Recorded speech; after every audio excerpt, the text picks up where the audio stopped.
नमस्कार दोस्तों। सोनल नाम की एक लड़की पनवेल में रहती थी। उसने एक बार एक कॉलेज में एडमिशन लिया, पनवेल के ही एक गर्ल्स कॉलेज में। सोची थी कि अपनी ज़िंदगी एक नए सिरे से शुरू करूँगी, सब कुछ अच्छा अच्छा रहेगा। उसने अपनी लाइफ में बहुत कुछ फेस करी थी, हार की वो एक अलग मैटर है। इसीलिए उसका ये ड्रीम था कि एक अच्छे कॉलेज से पढ़ूँ तो अपनी लाइफ एक नए सिरे से शुरू कर पाऊँगी। पॉजिटिविटी के साथ वो आगे तो बढ़ रही थी, लेकिन सपने में भी नहीं सोची थी कि कौन सी नेगेटिविटी उसके इस रास्ते में इंतज़ार कर रही थी बड़ी ही बेसब्री से। आज जिस घटना की कहानी आपके सामने लेकर आए हैं ना, ये आपको सोचने पर मजबूर कर देगी कि इस दुनिया में कैसी कैसी एंटिटी और कैसी कैसी चीज़ें एग्जिस्ट कर सकती है। आइए जिया की जुबानी उसी खतरनाक भूतिया घटना की कहानी फुल डिटेल में जानते समझते हैं। ये जो घटना घटी सोनल के साथ, ये मुंबई के पनवेल शहर की रहने वाली लड़की है। पनवेल में इसकी पूरी फैमिली हमेशा से रहती थी। ये थोड़ा सा ना मतलब चौल वाले एरिया में रहती थी। चौल वाला एरिया है और इसके पापा नॉर्मल सा छोटा मोटा काम कर रहे हैं। इसके भाई बहन भी इसके घर पे संभालने के लिए, इसकी मम्मी है, दादी हैं, सब लोग हैं। लेकिन लोग छोटे से चौल में रह रहे हैं क्योंकि इनकी कंडीशन इतनी ज़्यादा अच्छी नहीं थी कि कोई बड़ा सा फ्लैट ले और वहाँ पे रहें। लेकिन थोड़ा सा पुराने ज़माने का चौल था तो उसके कमरे बड़े थे, वैसे वाला टाइम था कि मतलब 2 कमरे थे, ऐसा कुछ बना दिए थे, अलग टाइप से बनाए थे। तो इनकी ज़िंदगी जैसे तैसे करके इसका बचपन निकलता है बहुत दुख कठिनाइयों से। छोटे छोटे स्कूल में पढ़ाई किए, भाई बहन छोटे मोटे स्कूल में पढ़ रहे हैं, ये भी छोटे मोटे स्कूल में पढ़ रही है। उसके बाद अब ये सोचती है कि मैं अगर पढ़ाई तो स्कूल में कर ली, लेकिन कॉलेज तो एक अच्छे कॉलेज से ही करना पड़ेगा ना मुझे, जो पढ़ाई करना आगे चल के। क्योंकि अगर अच्छे कॉलेज से नहीं पढ़ी तो मेरा फ्यूचर पूरी तरह से ख़राब हो जाएगा।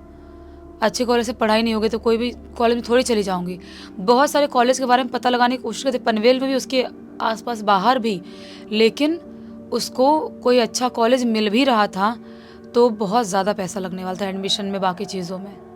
अच्छे कॉलेज तो बहुत हैं लेकिन पैसे ज़्यादा लगने वाले थे। बहुत परेशान है, बहुत सारे दोस्तों से डिस्कस भी कर रही है, जो उसके स्कूल के दोस्त हैं उन लोगों से बोल भी रही है कि मैं क्या करूं, कौन से कॉलेज एडमिशन लूं, कैसे पढ़ाई होगी मेरी, मुझे तो कुछ समझ में ही नहीं आ रहा, इतना महंगा क्यों है, मेरे जैसे लोग किस कॉलेज में पढ़ेंगे फिर जिनके पास पैसे नहीं होते हैं। तभी उसकी एक दोस्त, जो दूर की फ्रेंड थी, ज़्यादा उतनी दोस्ती नहीं थी, वो बोलती है तुम लोगों जैसे लोगों के लिए एक कॉलेज है। ये बोलती है सोनल की मतलब क्या है तुम्हारा, ऐसे कैसे बोल रही हो। वो लड़की बोलती है तुम्हारे जैसे लोग जिनके पास पैसे नहीं होते हैं उनके लिए है कॉलेज, तुम चाहो तो मैं तुमको बता सकती हूँ, उसमें एडमिशन लेना है या नहीं लेना तुम्हारी मर्जी। वो लड़की थोड़ा सा शान पट्टी बता रही थी, ज़्यादा ही मतलब स्टाइल मार रही थी इसके सोनल के सामने। ये बोलती है बता ना यार, तुझे तुझे पता है तो बता, ऐसा क्यों कर रही है। मैं मानती हूँ तू अमीर है, तो स्कूल में भी इतना स्टाइल मारती थी, लेकिन ऐसा थोड़ी है कि अपन ग्रुप में सब दोस्त मिले हैं और उनके सामने वापस से बेइज्जती कर रही है मेरी। ऐसा मत कर यार, बता। तो वो बोलती है कि अपने पनवेल से ना, पनवेल में ही है लेकिन थोड़े आउटर एरिया में है। आउटर एरिया में वो पुराना कॉलेज है, बहुत साल पुराना, लेकिन वहाँ पे ज़्यादा लोग पढ़ते नहीं हैं। अच्छी पढ़ाई बहुत होती है, टीचर्स भी अच्छे आते हैं वहाँ पर, लेकिन बच्चे एडमिशन नहीं लेते हैं। कुछ लोगों का मानना है कि वो कॉलेज श्रापित टाइप है, कुछ एक्टिविटीज़ होती है वहाँ पे। कुछ लोगों का मानना है कि वैसे पुराने से कॉलेज में कौन पढ़ने जाएगा, ढंग से दिखता भी नहीं अच्छा, इम्प्रेशन क्या रहेगा हमारा। मतलब ओके ओके है, कुछ का अलग मानना है, कुछ का अलग मानना है। तुझे क्या मानना है, तुझे एडमिशन करवाना है तो करवा, नहीं तो मत करवा। ऐसा वो लड़की बोलती है सोनल को। सोनल बोलती है थैंक यू यार, तूने मेरी मदद कर दी, मैं कल जाती हूँ और देखती हूँ कॉलेज के बारे में पता लगाती हूँ, अपनी सब मार्कशीट वगैरह लेके जाती हूँ मैं। सोनल अपने बाकी दोस्तों से जिनके साथ घूम रही थी उनसे घर आती है मिल मिल के। उसके बाद दूसरे दिन अपना मार्कशीट वगैरह सब निकालती है, जो भी इसके स्कूल के मार्कशीट है सब चीज़ें, और उसके बाद ये लेके जाती है उस कॉलेज में। एड्रेस तो उसने बता दी थी कैसे कैसे जाना है, उस कॉलेज का एक पर्टिकुलर नाम बताई थी। तो वो ऑटो करती है, ऑटो करके उस कॉलेज पहुंच जाती है। सचमुच में वो कॉलेज बहुत ही पुराना था, जैसे कि बहुत पुरानी बिल्डिंग कैसे हो जाती है जिसमें ग्रीन ग्रीन परत नहीं चढ़ जाती है पुरानी होने के बाद, जैसे कि बारिश वारिश की वजह से पूरी ग्रीन परत चढ़ गई है, अजीब सी पुरानी सी दिखाई दे रही है, मैली मैली सी भूरी भूरी सी वैसी दिखाई दे रही है। लेकिन बहुत बड़ा कॉलेज है, अच्छा खासा आलीशान 3rd फ्लोर तक का है, उसका अलग ही स्पेस स्पेस दिख रहा है वहाँ पर। सोचती है ठीक है ना यार, यहाँ पर लोग मरम्मत नहीं करवाते हूँ इसलिए पुराना रह गया होगा, मुझे क्या करना है, मैं जो एडमिशन करना है वहाँ ऑफिस में जाती हूँ, उनसे बात करती हूँ। तो जिस ऑफिस में एडमिशन होता था उस ऑफिस में जाती है, अपना मार्कशीट सब कुछ दिखाती है, और वहाँ पे जो टीचर बैठे हुए सर वो बोलते हैं कि हाँ ठीक है, तुम्हारा एडमिशन हो जाएगा, तुम आ सकती हो। लेकिन हमारे यहाँ अटेंडेंस लगाना थोड़ा ज़्यादा कंपलसरी होता है। बाकी कॉलेज ऐसा नहीं है कि 2 दिन आए, 4 दिन, 10 दिन नहीं आए चल जाएगा, ऐसा नहीं है। हमारे में अटेंडेंस लगाना ही पड़ता है, तो आपको तो आना ही पड़ेगा, आप सोच लो। तो सोनल बोलती है हाँ हाँ सर, मुझे पढ़ाई करने में बहुत शौक है, मैं इतनी बड़ी फैमिली से नहीं आती हूँ, नहीं पढ़ूँगी तो भी चल जाएगा, मैं आ जाऊँगी डेली, कोई टेंशन नहीं है। सर उसका एडमिशन वगैरह जो भी प्रोसेस था बता देते हैं, एडमिशन उसका हो जाता है। उसके बाद उसके घर से काफ़ी दूर पड़ने वाला था वो कॉलेज, क्योंकि उसका घर ना पनवेल के मतलब अच्छे खासे एरिया में था। भले चौल था उसका, लेकिन अच्छे खासे एरिया में था। लेकिन जो कॉलेज वो थोड़े आउटर एरिया में है, अलग सा सुनसान जगह है, वहाँ है। और उसने पता लगा ली थी कि उसके कॉलेज के पास तक एक रोड है जहाँ तक बस आती है, बस चलती है। उसने सोची थी कि मैं उस बस से वहाँ तक जाऊँगी, और उसके बाद टाइम रहेगा तो पैदल वहाँ से चले जाया करूँगी, और टाइम नहीं रहा तो ऑटो ले लूँगी, कोई टेंशन नहीं। अपनी मुंबई की ऑटो, जिंदाबाद, बहुत ऑटो रहती है यहाँ पर। तो फिर वो ऐसे ही सोचती है और दूसरे दिन से वैसे ही करना चालू कर देती है।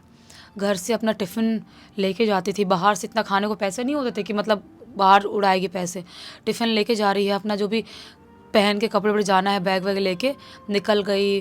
बस पकड़ी, बस पकड़ के कॉलेज के पास वाले रोड तक पहुंची। वहाँ से आधा 1 किलोमीटर दूर है उसका कॉलेज। वहाँ से पैदल पैदल अपने कॉलेज गई। पहले दिन अच्छा खासा माहौल था, सबका इंट्रोडक्शन भी हो रहा था, जो नए नए थे सबका। कॉलेज में उसको अच्छा लगता है, उसको लगता है कि फालतू ही वो लड़की जलती थी शायद मेरे से, अमीर है ना, उसको कोई मेरे से चिढ़ हो गई, कैसे गरीब है, ऐसा वाली चिढ़ हो गई, तो इसलिए मुझे इस तरह से बता रही थी। बाकी कॉलेज में कोई दिक्कत तो है नहीं, ऐसा सोचती है सोनल।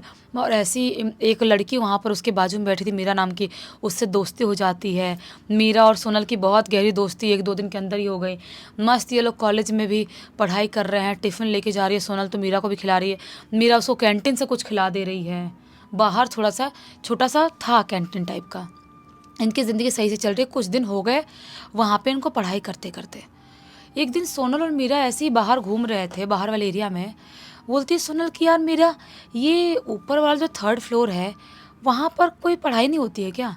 2nd तक तो होती है, ऊपर आज तक कोई दिखाई भी नहीं दिया, कोई जाता भी नहीं है। सफाई वाले भी 1st 2nd फ्लोर पर सफाई करते हैं, ऊपर जाते ही नहीं है। क्यों नहीं जाता कोई वहाँ पर? बंद करके रखे हैं क्या? मीरा बोलती है कि तुझे पता नहीं है क्या इस कॉलेज के बारे में? सोनल बोलती है कि हाँ, मतलब एक मेरी दोस्त जिसने सजेस्ट करी थी इस कॉलेज के बारे में, उसने बोली थी कि कुछ तो यहाँ पे एक्टिविटी होती है, कुछ ऐसा, मुझे ढंग से आइडिया नहीं है। मीरा बोलती है मैं इस कॉलेज की पास की ही रहने वाली हूँ और बचपन से इस कॉलेज को देख रही हूँ। मुझे पता है कि यहाँ पर 3rd फ्लोर पे क्या एक्टिविटीज़ होती है।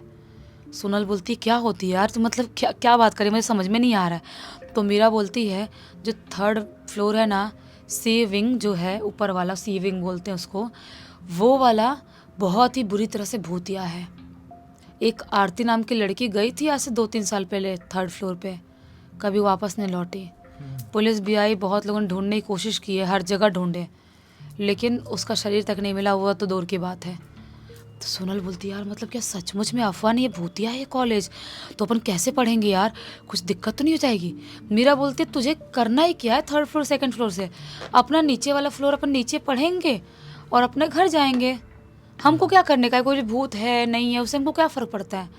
बोलती है सोनल की वैसे यार मैं मानती नहीं हूँ भूत प्रेत जैसी चीज़ें, शायद ही कुछ होती है दुनिया में, मुझे नहीं लगता। बहुत लोग बोलते तो बोल रहे तो मैं थोड़ा सा सुन ले रही हूँ, लेकिन मुझे नहीं लगता कि भूत वूत मेरा कुछ बिगाड़ सकता है, मुझे नहीं लगता। ऐसे स्टाइल मारते सोनल थोड़ा बोल देती है। मीरा बोलती है कम ऑन यार, ऐसी बात मत कर यहाँ पर, कोई बात नहीं, जाने दे, नहीं विश्वास करती मत कर, लेकिन ऐसे मजाक मत उड़ा। ये लोग ऐसे नॉर्मल बात करते हैं और अपने क्लासरूम में जाते हैं लंच टाइम के बाद, मस्त पढ़ते वढ़ते हैं। इनका मैं बताना भूल गई, इनका जो टाइम था कॉलेज का मतलब दोपहर के लगभग 12:30-1 बजे से था और इवनिंग तक का चलने वाला टाइम था। सबका अलग अलग टाइम था, कुछ का दोपहर का था, कुछ का सुबह का था, कुछ का शाम से स्टार्ट होता है, ऐसा रहता है। इनका दोपहर से था। तो ये क्या करते हैं कि मस्त पढ़ रहे हैं, उसके बाद जो लास्ट पीरियड ही मतलब अभी चल ही रहा था, तभी अचानक से जो बोलती है सोनल कि यार मुझे वॉशरूम जाना है, चलेगी यार मेरा साथ में? मीरा बोलती है कि नहीं यार, मैं थोड़ा सा फोकस कर रही हूँ, ये वाला चैप्टर मैं नहीं पढ़ी हूँ जो मैम पढ़ा रही हैं, तो चले जा। फिर मतलब मुझे बाद में जाना हो तो चल लेंगे वापस से। तो सोनल बोलती है ठीक है यार मुझे जाना पड़ेगा, मैं जाती हूँ। सोनल चली जाती है बाथरूम जाने के लिए। उसके बाद छुट्टी होती है। छुट्टी होने के बाद मीरा सोनल को ढूंढती भी है, सोनल नहीं आती है। मीरा को लगता है कि हो सकता है कि उधर उधर चली गई होगी, आएगी अपना बैग लेके जाएगी, मैं घर निकल जाती हूँ, वैसे भी लेट हो गया। मीरा अपने घर निकल जाती है। सारे बच्चे एक एक करके अपने घर निकल जाते हैं, टीचर्स भी अपने घर निकल जाते हैं। सिर्फ गेट के बाहर बचता है कौन? वॉचमैन। ये कॉलेज का गेट बंद कर दिया जाता है। और जो सोनल है वो कहीं नहीं गई थी, वो उसके ही कॉलेज के जो मतलब क्लास के बाहर का बाथरूम था वहाँ पे बेहोश हो गई थी, पता नहीं कैसे। उसकी आंख जब खुलती है, जब वो जागती है, अंधेरा हो चुका था। बाथरूम में जो लाइट है वो बंद है, लाइट कोई यूज़ करता तो चालू करेगा। अंधेरा हो गया है, बिल्कुल अजीबोगरीब टाइप का माहौल वहाँ पर फैला हुआ है। उठती है घबराते हुए, सोचती है ये क्या हो गया, मेरा मेरा मेरा सर क्यों दुख रहा है, मुझे कुछ स्मेल आई थी, शायद कुछ सड़ी हुई सी, जैसा कोई इंसान खत्म होकर सड़ गया हो वैसे स्मेल आई थी, और तभी मैं बेहोश हुई थी। क्या हो गया मुझे? अपने सर पे मारती है, चारों तरफ देख रही है, कुछ दिखाई नहीं दे रहा, पूरा अंधेरा अंधेरा। तैसे तैसे करके उठती है और लाइट ऑन करती है बाथरूम का। उसको पता था बोर्ड कहाँ है, टच करते हुए जाती है, बोर्ड ऑन करती है। बाथरूम का लाइट तो चालू होता है, लेकिन टम टम टम टम टक टक ऐसे टिम टिम टिम टिम करके बुझ रहा है, चालू हो रहा है, बुझ रहा है, ऐसा चल रहा है। वो थोड़ी घबरा जाती है। वो बाहर निकलती है तो क्या पाती है, उसके क्लासरूम जो है उसका ताला लगा हुआ है उसमें, उसका बैग तो अंदर ही होगा। उसको लगता है अंदर है कि मीरा लेके गई है, क्या है, मुझे कुछ समझ में नहीं आ रहा है, मैं कहाँ से बाहर निकलूँ। जो इनका बाहर निकलने का जो एरिया है, जो गेट है, उस पर ताला लग चुका है अंदर से, और जो चाबी रखते हैं उन्होंने चाबी रख लिया है। अब इसको समझ में नहीं आता कि मैं बाहर कैसे जाऊँगी, क्या करूँगी। तब उसके दिमाग में आइडिया आता है। इसको ऐसा लगता है कि वो जो 3rd फ्लोर है, उस फ्लोर पे बाहर की तरफ से एक सीढ़ी दिखाई दे, पीछे की तरफ से। अगर मैं 3rd फ्लोर पे जाती हूँ तो सीढ़ी से पीछे से बाहर निकल सकती हूँ, और बाहर निकल के वॉचमैन अंकल को चिल्ला के बुला सकती हूँ। वैसे भी रात का टाइम हो गया, मुझे बहुत डर लग रहा है, ऐसे रोने जैसा करती है। और ऊपर वो 3rd फ्लोर पे चली जाती है, जहाँ उसको नहीं जाना चाहिए था। 3rd फ्लोर पे जाती है, वहाँ पे 3rd फ्लोर पे लाइट जल रही है, बंद चालू डिम डिम डिम करके डगमगा रही है। ये फ्लोर पे गई है, और उस फ्लोर पर बहुत ही ज़्यादा ठंडक है, लिमिट क्रॉस ठंडक। जबकि मुंबई में इतनी ज़्यादा बर्फीली ठंड तो कभी नहीं पड़ती है ज़िंदगी में, लेकिन उसको महसूस हो रही है बर्फीली ठंड, बर्फ़ वाली ठंड। वो उस फ्लोर पे कांप रही है, ऐसा खुद को ऐसे जकड़ने की कोशिश कर रही है, क्योंकि उसकी शरीर अकड़ रहा है, इतनी ठंड हो रही है ऊपर। और जो कॉरिडोर है, जो ऊपर का जो एरिया है, वो कितना लॉन्ग है, नीचे भी है लेकिन ऊपर का कुछ ज़्यादा ही लॉन्ग दिखाई दे रहा है। वो सोचती है कि मुझे यहाँ से निकलना चाहिए, यहाँ पर कुछ ना कुछ गड़बड़ है, मुझे कुछ ठीक फील नहीं हो रहा, शायद लोग सही बोलते हैं, यहाँ पर तो ठंड से ही मर जाऊँगी मैं, कितनी ज़्यादा ठंड, ऐसा मन में सोच रही है। अभी वो निकल ही रही होती है पीछे की तरफ जाने के लिए, सीढ़ियों से उतरने के लिए, तभी अचानक से उसे एक खुसफुसाने की आवाज़ सुनाई देती है, अजीब सी खुसफुसाने की आवाज़, एक कमरे के अंदर से। उसको लगता है कोई और भी तो कोई कमरे में बंद नहीं हो गया। जिधर से आवाज़ आ रही थी उस कमरे की तरफ जाती है, और वो कमरे के दरवाजे में कान लगा के सुनने की कोशिश करती है। कोई तो है, ऐसा कर कुछ मंत्र पढ़ रहा है, कुछ तो बोल रहा है। इसको बहुत अजीब सा डर सा लगता है। वो नीचे झांक के देखती है, नीचे से अजीब सा धुआं टाइप हुआ है नीचे, जो इतना गैप नहीं दरवाजे में रहता है पुराने ज़माने के दरवाजे में, उधर धुआं फैला हुआ है। वो नीचे से झांक के देखने की कोशिश करती है, अंदर से अजीब सी गंध आ रही है। तभी अचानक से एक आवाज़ सुनाई देती है उस कमरे के अंदर से, मुझे बहुत प्यास लगी है, मुझे पानी दे दो वरना मैं मर जाऊंगी, मुझे बहुत तेज प्यास लगी है, मुझे पानी दे दो। ऐसी आवाज़ सुनाई देती है। वो बहुत तेज़ घबराती है। उसको ऐसा लगता है कि कोई अगर अंदर है, अगर किसी ने किसी को बंद रखा है और मेरी आवाज़ गई तो मेरी भी तो वाट लग जाएगी, मैं क्या करूँ, कुछ समझ में नहीं आ रहा है। वो बहुत तेज़ घबराती है और वहाँ से वो भागने की कोशिश करती है, लेकिन जैसे ही वो भागने वाली होती है, ऐसा लगता है किसी ने उसके पैर में बहुत ज़ोर से मारा और धड़ाम से मुंह के बल गिरती है। और जैसे ही गिरती है और सर उठाती है, एक लड़की उसे दिखाई देती है सफ़ेद कलर के सूट में, जैसा कोई यूनिफॉर्म हो, ऐसा कलर के सूट में दिखाई देती है। वो उस लड़की को देखती है और देख के रोने लगती है। उसको ऐसा लगता है कोई सीनियर तो नहीं है, मेरे साथ कुछ गलत तो नहीं हो जाएगा यहाँ पर, क्यों कौन है समझ में नहीं आता है। तभी अचानक से उसको जब ध्यान से देखती है ना, तो क्या पाती है, उसके जो पैर हैं ना उल्टे हैं उस लड़की के, और उस लड़की के बाल एकदम लंबे और हवा में ऐसे ऐसे ऐसे करके लहरा रहे हैं बहुत बुरी तरह से। उसकी आंख एक अजीब तरह से सफ़ेद कलर से चमक रही है, जैसे जानवर की आंख चमकती हो वैसे उसकी आंख चमक रही है।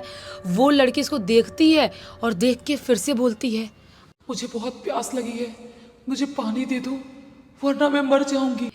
ऐसा बोलती है और बहुत तेज चीखती है। जैसे ही वो तेज चीखती है, ये भी बहुत तेज चिल्लाती है, बहुत गला फाड़ के कि कोई होगा तो मुझे बचा लेगा वरना मैं आज मर जाऊंगी। ऐसा चीखती है सोनल, और चीख के वहीं पर बेहोश हो जाती है। लेकिन इसकी चीख नीचे वॉचमैन तक पहुंच गई थी। वॉचमैन की भी हिम्मत तो होती नहीं ऊपर आने की अकेले, क्योंकि सबने सुन के रखा था, उसको भी मालूम था कि 3rd फ्लोर भूतिया, और वहीं से चीख की आवाज़ आई है। तो वो आसपास के कुछ लोगों को इकट्ठा करता है, आते जाते जाते लोगों को बोलता है कोई तो लड़की फंस गई है ऊपर 3rd फ्लोर पे और मैं अकेले नहीं जा सकता, वो फ्लोर शायद भूतिया कुछ दिक्कत है, आप मेरे साथ चलो। तो 8-7 लोग मिल के 3rd फ्लोर पे जाते हैं। वॉचमैन दरवाज़ा खोलता है। सोनल कॉरिडोर वाले एरिया में वैसे ही मुँह के बल पड़ी हुई थी। उसको लेके आते हैं, नज़दीकी हॉस्पिटल में एडमिट करवाते हैं, और सुबह सुबह जाके सोनल की आँख खुलती है। उसके आई कार्ड पे जिस पे भी नंबर लिखा हो घर वालों कुछ भी, वहाँ पे घर वालों को फ़ोन किया जाता है। घर वाले आते हैं, उसको घर लेके जाते हैं। कुछ दिनों तक सोनल की तबीयत बहुत ज़्यादा ख़राब रही, एकदम हालत ख़राब रही, बुखार लगा रहा, तबीयत ख़राब होती रही। 1 हफ्ते तक वो कॉलेज नहीं आती है। 1 हफ्ते बाद जब कॉलेज आती है तो पता चलता है कि मीरा उसका बैग लेके चली गई थी अपने घर पे, और मीरा से वो सारी चीज़ें डिस्कस करती है। मीरा बोलती है, यार तूने जो मजाक उड़ाया था ना कि भूत मेरा कुछ नहीं कर सकता, शायद उसके छलावे में उसकी वजह से तो फंसी और तू तभी बाथरूम में बेहोश हुई, और ये सब कांड तेरे साथ उसी वजह से हुआ है। देख बहन, तुझे बताती हूँ, अगर अपन को पढ़ना है ना तो अपन पढ़ते हैं, कोई प्रॉब्लम नहीं है। अकेले कहीं आएंगे जाएंगे नहीं, 1-2 लड़कियों को और लेके आएंगे जाएंगे, बाथरूम भी जाना होगा तो, और कभी भी शाम तक यहाँ नहीं रुकेंगे, बस सिर्फ पढ़ाई करेंगे और घर जाएंगे। सोनल बोलती है, हाँ यार पागल हूँ क्या मैं, सिर्फ पढ़ाई करूँगी। जब तक ये लोग कॉलेज में रहे ना, मीरा, सोनल और भी लड़कियाँ, कभी भी इनके ग्रुप के कोई लोग भी अकेले बाथरूम यूज़ करने तक नहीं गए। सोचो, वो 3rd फ्लोर पे जाने की दूर की बात है। मतलब इतना ज़्यादा डर बैठ गया मन में। हाँ, इस पूरी घटना की जानकारी किसके थ्रू मिली? और इस पूरी घटना की जानकारी खुद ब खुद सोनल ने लिख के भेजा है। उसने बोला कि आप सबको बताओ कि ऐसे कोई भी चीज़ को इतने हल्के में नहीं लेनी चाहिए। चलो, इसी बात पे एक बहुत अच्छा मनोरंजन मिल गया और साथ ही साथ थोड़ी सीख भी। अब तक वीडियो देख लेते तो लाइक ज़रूर कर देना, चैनल को सब्सक्राइब कर देना, और इंस्टाग्राम और हमारी वेबसाइट की लिंक वीडियो के डिस्क्रिप्शन बॉक्स में मिल जाएगी। इंस्टाग्राम में आके ऐसी कोई घटना की कहानी आपके पास भी है तो लिख के भेज सकते हैं, और हमारी वेबसाइट में हमारे प्रोडक्ट और सर्विसेज चेकआउट कर सकते हैं। कुछ अच्छा लगे तो प्रोसीड कर देना। बाकी कल फिर से मिलते हैं, तब तक के लिए बहुत बहुत धन्यवाद। आपका दिन शुभ हो।